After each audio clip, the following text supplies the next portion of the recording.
Ladies and gentlemen, we have an extremely special episode today on Stream of Thought, episode number 43. Big 4-3. But it's not about the number. It's about my friend here, Rick Storcell's experience at the DuPage County Courthouse going up against the man. And ladies and gentlemen, it is quite a tale. There are ups, there are downs, there are moments of positivity, moments of negativity, just the whole spectrum of emotion, and the end is quite titillating. Dude, I can't wait to listen to this. Ladies and gentlemen, episode number 43 of Stream of Thought. We certainly know you will enjoy.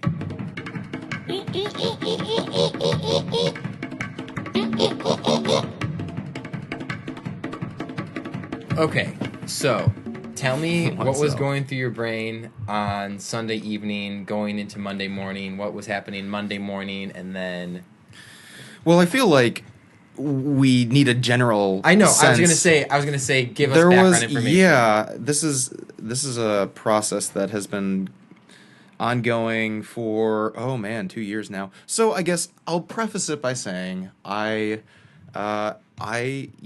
recovering from a compulsive gambling addiction, and I've been in recovery for coming up on 2 years now, and unfortunately a consequence of my actions post haste have been a lot of pain and suffering. And so one of the results of the consequences was a collection agency was coming after me for a credit card debt.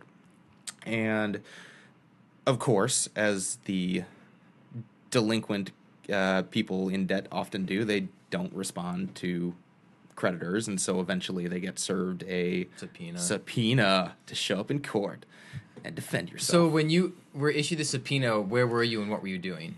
Did you know that you were being issued a subpoena when... No, it was, they gave it to my dad. Oh, they don't have people that are like, Rick Storcell? Yes, you've been served. They do, yeah. It was a sheriff who came to the house and served Oh, the that's subpoena. no fun. Yeah. They didn't, like, catch you at the grocery store or, like, on the way to, like, a drywall site or something? Life isn't a movie, man. It's I so much more know, boring than that. That's boring. Yeah. That's not fun at all. Okay. It's not meant to be fun. Let's just put it that way. Yeah, so this was, I got this probably in March, Okay. I think, of this past year. So many, many months ago, like 8 months Many ago. moons ago. Many moons ago. Okay. Fortnights. Yes. And I was like, oh, fucking shit. Like, this is great. Did you have a feeling that was going to be issued, or you were completely blindsided by this? Well, 2 days earlier, I had gotten mailers and advertising, as one always does, and yeah, basically, I had like a 2 days heads up, but before that, I didn't really have any sense of what was happening with it. Well, like advertising's like, are you getting sued? And then all of a sudden you're like, exactly. wait, what is all this stuff? Exactly. Okay. That is exactly what tips you off, because you get 6 or 7 letters in the mail saying like you've been served. Yeah. And you're just like, what the hell? Like, what is this? I haven't actually been served. And so you go online. It's like, oh, they issued a complaint, and so it's a civil case. And because the amount is under $10,000, it's small claims court, which is kind of this informal setting. But you think to yourself, okay, well, what is your natural reaction for somebody in a situation like that? That sucks. That sucks. That's my reaction. Like they're kind of screwed kind of thing? If No, they have it's to go to just- court? It sucks that you have to deal with that. Yeah, It's but just what do you think that the possible resolutions are when after a credit collection agency that has purchased bad credit card debt comes after you? Like what would your My initial reaction Reaction. is you're fucked. really Yes. in what ways? Basically, you're gonna lose Well, more or less. okay. or, Well, here's prior to the knowledge that you gave me when you were going into this, there is a paper trail, or so you would, presume. yeah, That's why I think that. Like, if you're, you obviously you're racking up credit card debt. All this stuff is recorded. And then obviously the bank's not going to collect it, or the credit card agency, so they sell it off to a collection agency. So everything is recorded. There's a trail to everything. There's no way you can say like, no, this isn't my debt, unless someone stole your card or something weird like that. That's why I think that if someone goes to a court for collection agency, that they are just completely screwed. Yes, and I would say most people actually truly believe that. And you see that in the numbers because over 90% of collection lawsuits are won because the defendant doesn't show up to trial. And you're not required to show up to trial. In fact, it says you don't have to show up to trial on the issue itself. And so they win by default. If you don't show up, they get a summary judgment and they're able to latch onto your bank account, take your if you're employed, they can garnish your wages, like all these different remedies that they have after you go through the default judgment. So most people who end up getting into this position are just like scared, and they're like, I can't, like you said, they have papers. Like they showed me papers. Having to actually show up is too overwhelming, and it's easier just to not do anything. Because it's like, oh man, do I have to confront a lawyer? Like I'm not a lawyer. What the hell do I know? And so most people just hide under the blankets until it's over, but then realize, oh shit, now they have a collection agency coming after them for the next 20 years. And so I got it. And so my initial reaction was, well, this sucks. But I'm, as somebody who, I use that money, and as a result, I do owe that money in one form or another. And the recovery program that I work is one that tries to, like, I try to encourage myself to think of it as, when I make amends, I'm trying to do right in the best way possible, in the most constructive way possible. So the most constructive way, though, may not be the most direct way. So, for example, I use credit card debt. The most direct way would be, well, you pay off the collection agency the exact amount that you had spent, right? That would be the most direct way. For me, my opinion, and this may be controversial, but I don't believe that's morally or ethically right. It's not the most meaningful way you can give back or pay the consequences for your actions. Well, more than that, I look at the situation itself. So the circumstances of like why debt collection agencies exist and thrive is because precisely people don't show up. And so they're able to accumulate a vast amount of basically bad debt and latch on to hundreds of thousands of people's bank accounts and collect this money. Now, the situation is that, one, the bank has declared that credit card debt bad, has sold it off, and has taken a tax credit on that bad debt. So they've sort of made out however they're going to. And so the collection agencies pay pennies on the dollar for the debt, purchase it, and then try to sue people. And my initial reaction when confronting a situation that I've never experienced before is to do some research, like try and understand what's going on. And what I discovered was absolutely horrendous when it came to the practices of these debt collections, because there is no paper trail. They don't keep records. All they have is a bill of sale and maybe at best a couple of months of credit card statements. They don't have an original contract for the credit card debt. They don't have paperwork that goes back more than a couple of months. And they engage in these sort of harassment tactics to try to basically say, you owe the debt, now you have to pay us, kind of thing. That's their end goal, knowing full well that if it went to court, most times, as I was looking online, most times they can't. There's simply not the paperwork that exists. And so, yeah, I continued doing some research and discovered quite quickly that people were saying you could win credit card lawsuits if you just show up. And I'm like, well, what the fuck does that mean? Just show up. Like, if I have to go to trial over this, what the hell am I going to say? Again, I'm not a lawyer. I don't know how trials work. I've never seen a trial. Even on TV, I've never watched like Judge Judy or anything like that. Just watch Perry Mason. Yeah. So basically, I this was sort of an ongoing thing, and I showed up to court not knowing what to expect the first time, and this was back like 5 months ago, something like that. For this collection stuff? The first one, yeah. They were like, come to court. Yeah, I think it was in May, maybe. And I show up not really knowing what to expect, but instantly I realized, wow, this is just a machine. Like, this is a factory of debt collection, because you had 3 or 4 lawyers up at front, and all they were doing was standing in front of the judge. The judge would call out a name, the so-and-so versus the collection agency. No one would come up. It signed a paper. Oh, you just won a summary judgment. Did that again. Like 12 of them just listing off. I I heard my name. Like, I had to go to the bathroom, and it was a couple of minutes too. And I walk in, and just as I sit down, they call my name. So I just stand back, go up. And I'm like, no one else has shown up to contest at all. I'm the only one who's there. So I stand before him, the judge, and I had a bunch of paperwork that I'd printed off of, like, things to say for, like, basic questions. And I have no idea what he's going to ask, but he does ask, like, do you owe the debt?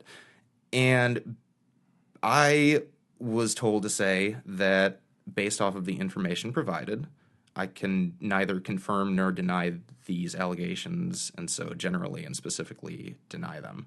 And that's kind of the legalese term that you use to basically say, show me the proof. Yeah. And it was very interesting.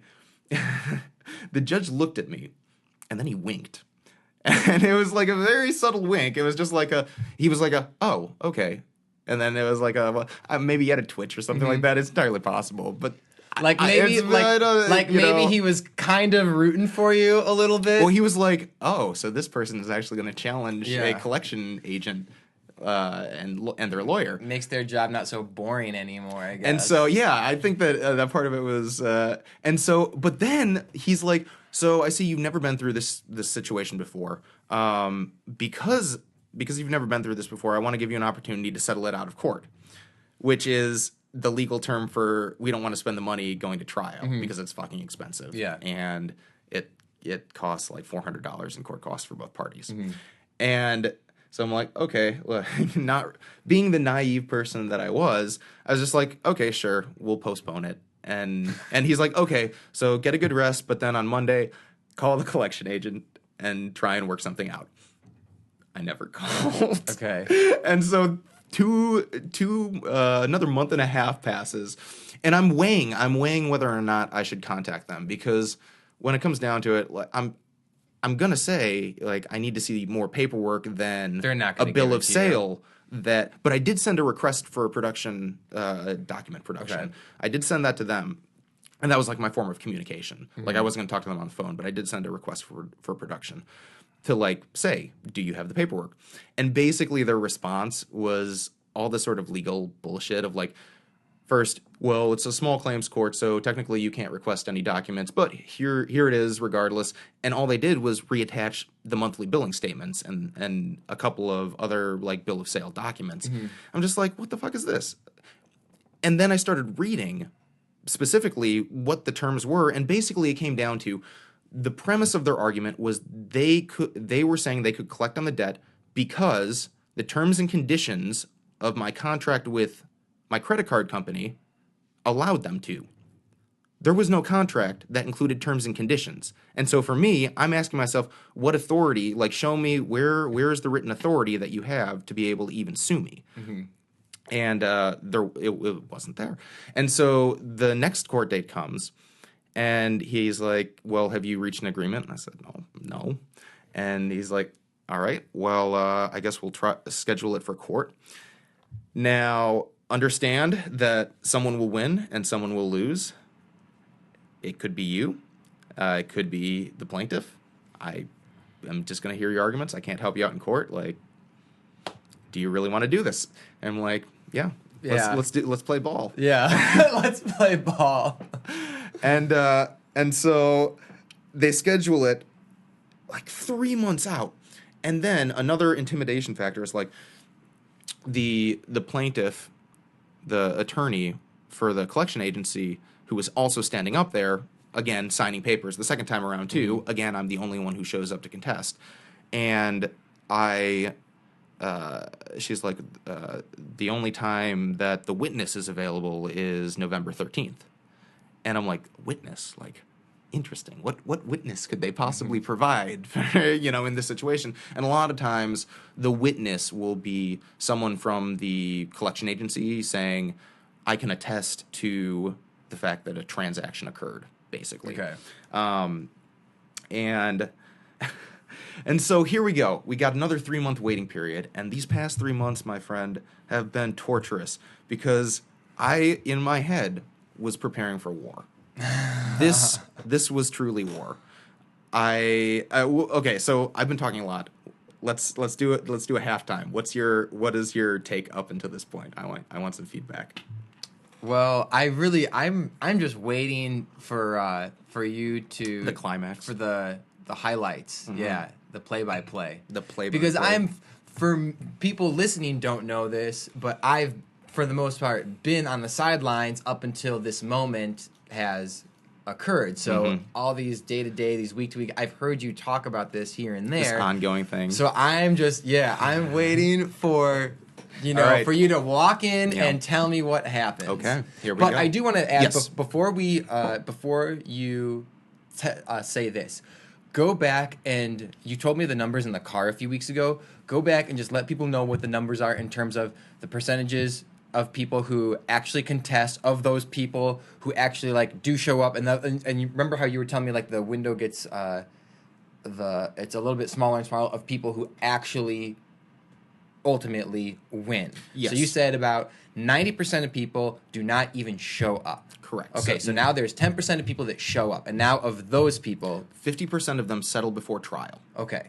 And of the other 50%, a good third of those don't. No, I'm sorry. It's the reverse. 2/3 of those don't actually show up to their own trial date. And so it's a summary judgment again, and there's no trial, and they win. And then I could not find the statistics on that last remaining third. I mean, we're down to what, 1% or something like that? 0.5% maybe? Like that, I'm really bad at math, so I can't tell. But I was like, well, what about those 5%? That's going to be me. What happens to that? What percentage of them wins and loses? There was no statistic. I couldn't find anything. All I could see was sometimes the lawyers just go away or they don't show up to court. I'm just like, that's not going to happen. It's a machine process, so I feel like I'm going to go to court. And I couldn't find any comforting statistics about that 1% of what happens to them. So those people who actually are willing to take it to trial, very, very small percentage. So right now, what is at risk if you're saying, let's do this, let's go the whole 9 yards. You want to dance? It takes two to tango. Let's play ball. So you're going to war, as you say. You're going all in. I'm going all in. You're going all in. What is on the table? What is at risk? Not much, actually. And I say that, so, okay, the caveat is I have no money. Basically, right. I'm destitute. I'm still paying off. Basically, the money that I earn goes to paying off debts of those around me. And so, on one hand, basically, okay. So, for example, let's think of it this way. There's court costs. Yes. All right. So you said that's about $400 for each party. So worst case scenario, that's $800 because the person that loses has to pay the. I would have to pay $800, and I would have to pay that. I would have to find a way to pay that. And then the amount that was owed to the credit card company was how much? Much. It was beaucoup. But then the collection agency, that's only a fraction of that. So you'd only have to pay out a fraction of whatever. No, I would have to pay the full amount. The whole thing? Yes, and they would be legally bound to me until I paid them the full amount. So let's say, for example, you owe a credit card company $10,000. Yes. A collection agency buys that $10,000 debt for, say, $1,500 or $2,200. Even less. Okay, but then you go to court, and if you lose, then they win big, and that $1,500 purchase now turns into, say a $8,500 gain. Yeah. Oh, absolutely. But that's what a default judgment is too. They collect on the full amount. Okay. If you don't show up to court. Got it. So I lose. I still have to show up. The added scary thing is paying for the court costs, which you do have to work out some sort of payment plan. So all of this, let's say, for example, if you did have money, Yes. and they're saying you owe us, of the $10,000 we bought $1,500, you owe us $1,500. You pay $1,500, and then that's it. No, I paid. Well, yes. So if we work out the deal ahead of time, Yes. like if I talk to them and it's like, no, they would insist. They would absolutely insist that I pay. If it was $10,000, they would insist that I pay no less than $4,000. Okay. Yeah. So they will always be making at least 100% profit. Okay, but then once you say, let's do this, get your guns out, then it's like everything just gets magnified. It's all or nothing. Okay. There is no negotiation. Okay.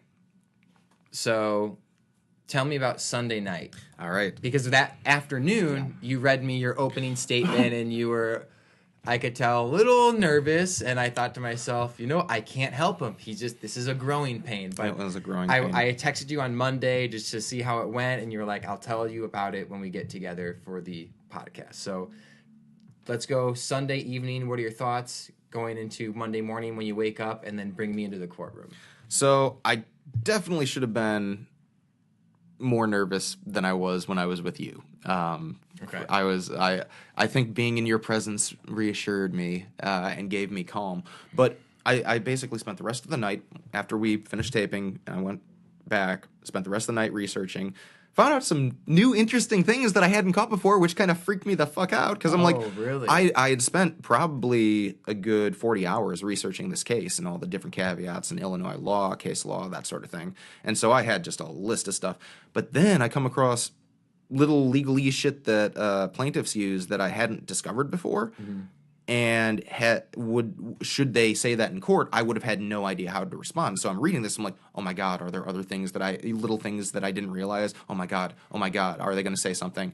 And so in my head, I was just trying to get the pattern of like, what's the core of this case? Basically, they don't have paperwork. I mean, that's what it comes down to. Like, show me paperwork, but it's not as simple as that, because it's just not. It's just not. The judge is not going to be satisfied with, I don't see any papers, so I can't answer the question, kind of thing. There's got to be a more thought out process, and one that uses law, as it's supposed to be used. And so yeah, Sunday night don't really get too much rest. I wake up on Monday morning bright and early. My case is at 9:30. You're up at 4:00 in the morning. Is that what? I'm up at about 5:30. Okay. I want to say, doing some more research, drinking some coffee, getting ready. So I just want to say real quick, this feeling that you have, I have experienced it, not necessarily to the magnitude that you have, but it brings me back to college when you're just like, you're last minute putting together your research paper. It felt like I was back in college. It felt like I was back in the hours. Exactly. It's like I was cramming for the final. You got to send it in at 10 a.m. You're up at 4, 5 o'clock in the morning doing reviewing last minute edits, reviewing, looking over again, and making sure it's perfect. And out of nowhere, like time is just going by. Yes. And it's just like, before you realize fuck it. me. I had so much time to prepare for this, and I just didn't use my time very wisely. Yeah. I just didn't use my time very wisely. Yeah. So yeah, I would say a little bit of that. And yeah, the time goes by so fast, and so soon enough, it's about the sun is up. 7:45. Yeah, the sun is up. 7:45. I have to bike.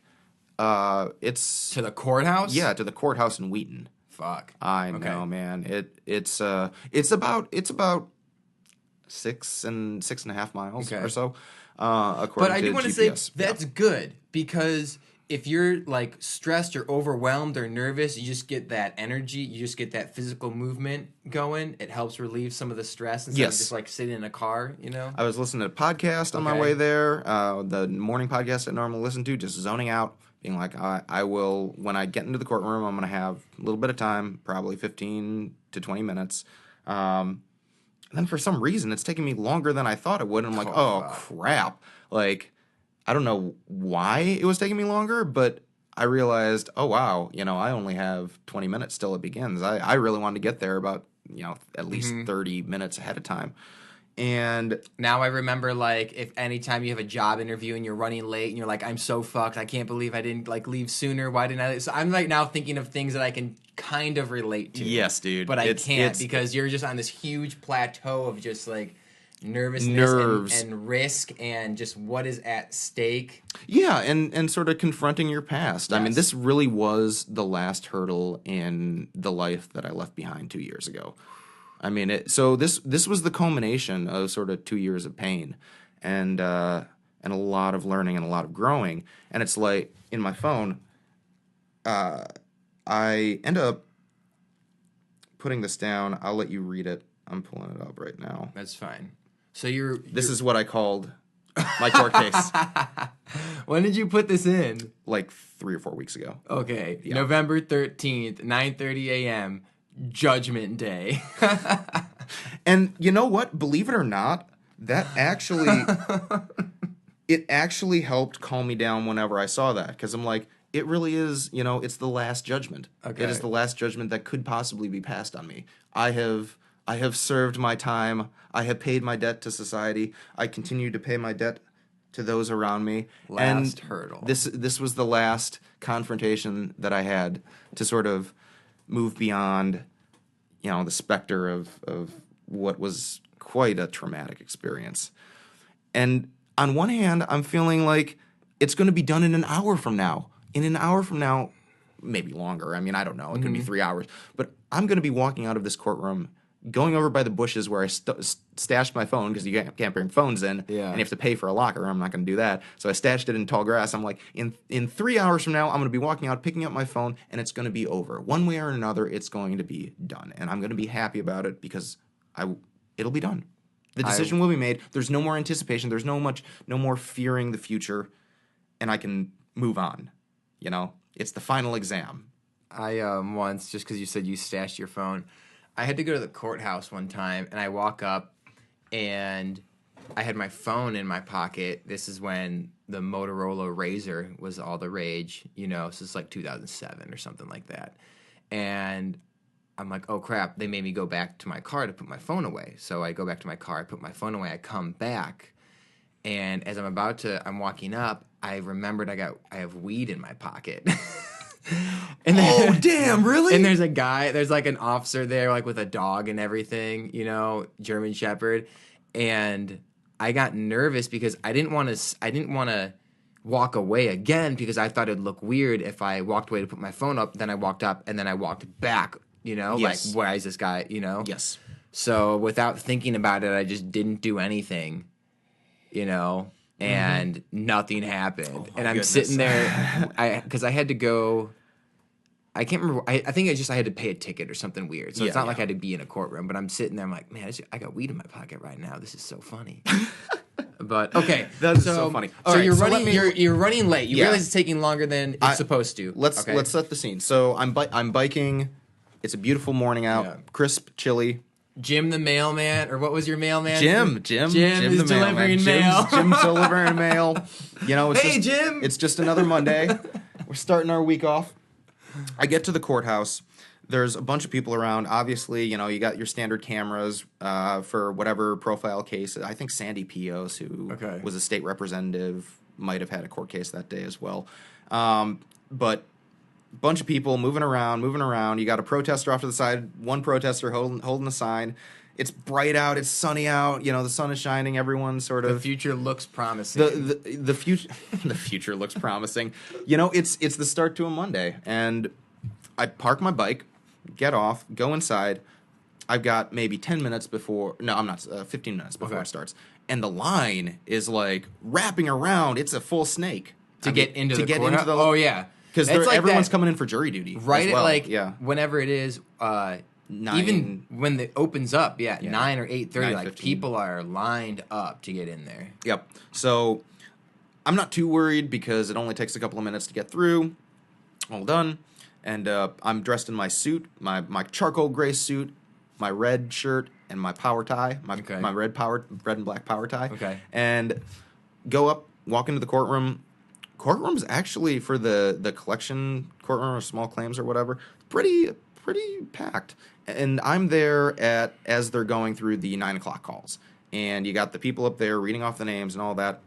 And there's a couple. It's interesting because I sit down, I start sorting through my papers, and there's a couple of cases that are actually civil disputes. Some guy had taken an engagement ring from a couple, and they wanted payment or something, something like that. Yeah, the shit you see on Cops. So more or less. Except this was just between that. There was no cops involved. It was just the couple and him standing before the judge. He done took my bicycle and yeah, exactly. He done take my bicycle, and so every single time that people went up, and were like getting ready, no one had a trial date.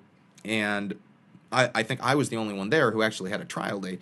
And everyone who was there to dispute something civil, he'd send them out as like, come to try and work it out yourselves, like try to come to an agreement. And every single time they came in.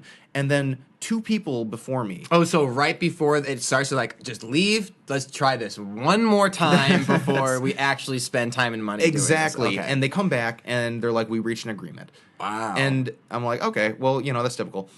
And then they start, and the time is ticking off.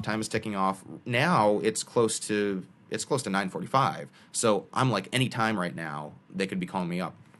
One of the lawyer attorneys, I don't know. There's three attorneys up there. I don't know which one is the one I have to go against. Mm-hmm. And so they're going up there, and instantly, in one of the cases, another guy gets up, and the judge asks him the same question that he asked me when I came in, do you owe the money? And he's like, yes. He's like, okay, well, how are you going to pay for it?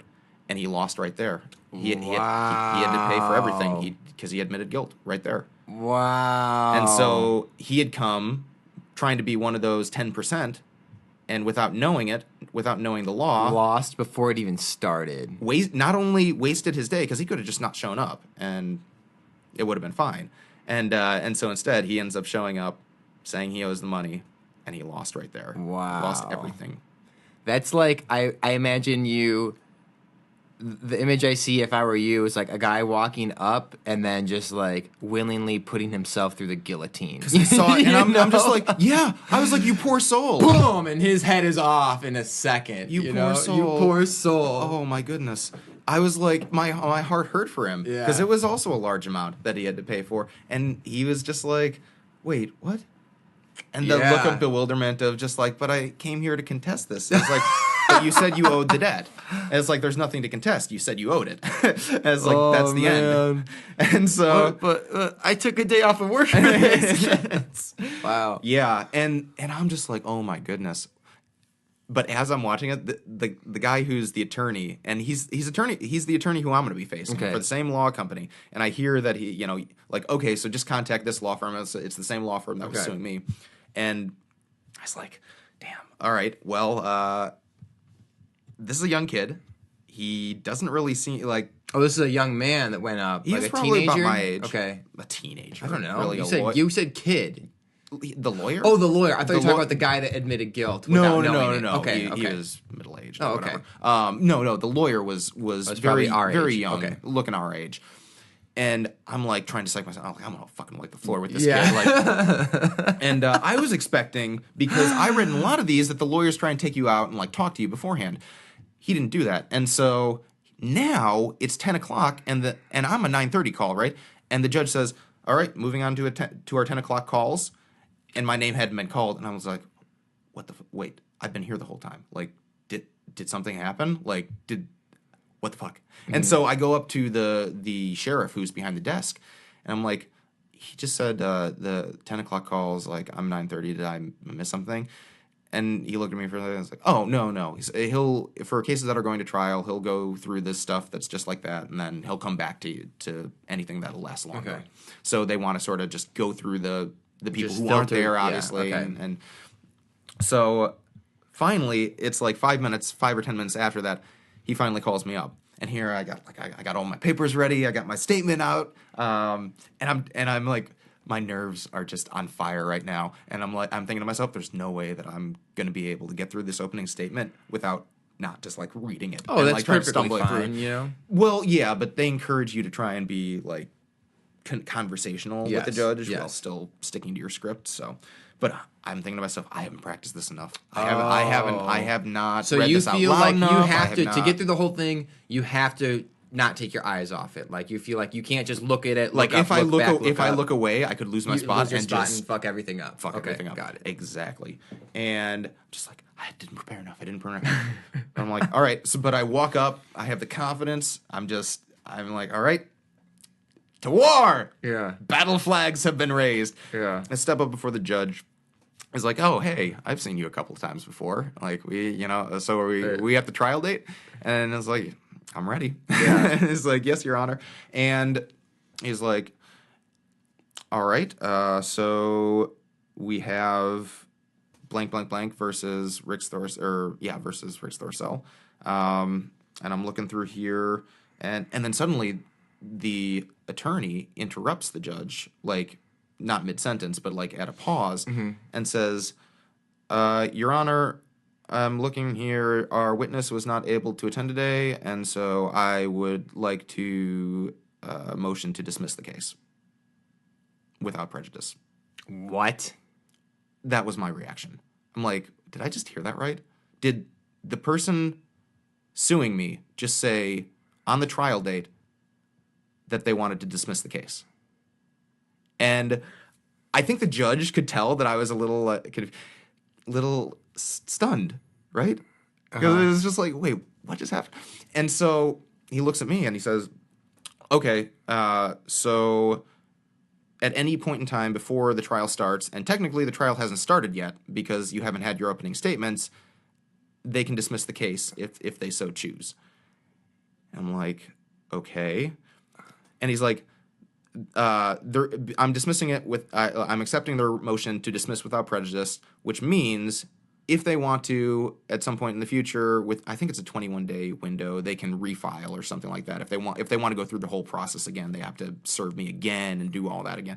But if that 21 days is done. But he's like, aside from that, the case is dismissed. You can go on your way. Have a good day. No fucking way. And that was it. No fucking way. And I walked out of the courtroom. Wow. And as I walked out, wow, there was a woman who looked up at me and she's like, oh my God, congratulations. Like, I hope I can do that There's too. like a shred of hope for others. Like, you saw these people like smiling there, like people who had shown up, like, he just got a thing hey dismissed. Guys, hey, they're looking at, hey guys, this guy they dismissed it. They dismissed it.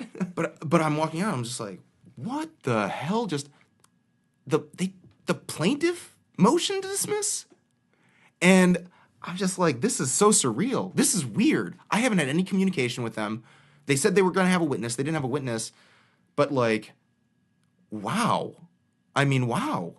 And so I looked afterwards, and I told you I'd done a little bit of research on this company, this law firm before, and they're involved in the past 6 months in a bunch of different lawsuits countering credit debt collection claims. So they're dealing not only with you, but a bunch of people like you who are so willing to try and take them down. Here's what I surmise happened, and this is based off of what I've gotten from online, is that they have attempted to go to trial without paperwork, knowing they don't have the right paperwork. If they go to court knowing they don't have the paperwork, and the defendant is able to say, like, you are suing me without any sort of cause to do so, I would be able to file a countersuit for $1,000 against them and take them to court for taking me to court without paperwork and knowing that. And so for them, one, they don't have the paperwork. They're going to lose. And this kid, I'm looking at this kid, there's no way that he's going to be one of those top ace lawyers. He's just a paper signer. Like, he's a paper pusher, more or less. I would doubt that he would have much experience in this sort of thing anyway. But for it just to be dismissed like that was so abrupt that my adrenaline was continuing to run for the next 12 hours because I did not know, like, what happened. Like, so it's like you're running and you're getting ready to smash into a wall, right? And you're like, I'm gonna break through this wall, and you just you get yourself pumped up. You're like, I can do this. Like, I can break through that the wall right there. I can totally close your eyes, run, and then you just keep running, and you never hit a wall. And you just keep running.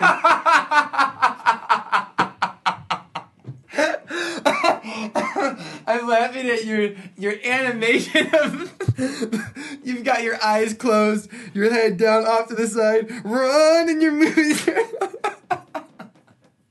That was perfect. And then you're running and there's just no wall. There's no wall. And so I just kept running. And my adrenaline just kept going.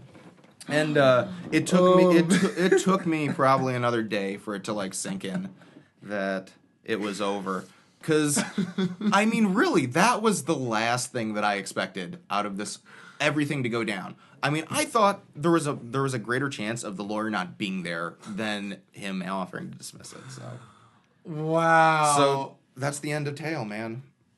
I am so happy when I texted you like, "Hey, how'd it go?" That you just said, "Let's wait until we get together." Yeah. Because the last 40 minutes leading up to this moment has totally been worth it. Just savoring every detail of just emotion and just what was going through your mind and just the facts, and then just it's like running up to a wall and then just and the fact that it's just dismissed and this was a true this was a phenomenal story. This could be like a movie. I'm sitting here with my elbows on my knees and my hands underneath my chin like a kid listening to this story the whole time, and it's been extremely fulfilling for me. And I want to say the reason why I wanted to tell this story, and I don't like talking about private stuff a lot, but I thought it was important because for anyone who happens to listen to this, there is hope. Like, people make mistakes, right? But that doesn't mean that you have to be doomed to suffer, for eternity. And I had this sort of Damocles hanging over me for almost 8 months, just waiting for it to drop. And I followed what people said. You can beat a lawsuit. You just need to show up. Yeah. Like, that's the thing, is that no matter how scared you are or, like, uncertain you are, I didn't have to do any research whatsoever. Like, when it came down to it, literally, I could have done nothing. I could have put it out of my mind, shown up to the court date, and done nothing. Just nothing, and said, I don't have enough information to provide you an answer. That's all I would have had to say the entire time, done no further research, and that would have been it. But instead, I went through this process and I learned all these different things. I experienced the nerve-wracking anxiety of the unexpected, and it was an incredible growing experience because it's that like dramatic, unexpected nature of life that really shows you, no matter how much you prepare, you can't really predict what's ultimately going to happen. But in situations like these, my hope is that other people take advantage of the law, because the law ultimately is on your side. What these corporations and companies are doing is wrong. It's morally and ethically wrong. And yeah, like, I'm not saying I'm right. I don't want to deflect personal responsibility from myself.